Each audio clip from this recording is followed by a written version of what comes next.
काय करायचं आता सांगा की तुम्हीच. बघा सगळा कांदा झोपलाय पावसाने, पाणीच रानात बसना, वडा कुठून सगळं रानात आला.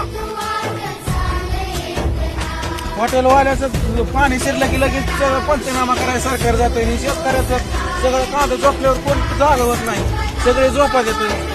काय करायचं आता आम्ही? हा बघा सगळा कांदा झोपलाय आमचा. त्याचा लवकरात लवकर येऊन पंचनामा केला पाहिजे. सगळे रानं खातो चालले. माय बाप लक्ष असू द्या शेतकऱ्याकडं. हॉटेलवाल्याचं नुकसान झाल्यावर लगेच पंचनामा करायला जातात. हे बघा आमचं सगळं कांदा झोपल्यात पावसानं. काय करायचं आम्ही? इलेक्शनच्या टायमाला येतात सारखं लगेच पळतच येतात. कांदा झोपल्यावर येत नाही. त्याचा लवकरात लवकर पंचनामा करा. माय बाप लक्ष न जरा आमच्याकडं.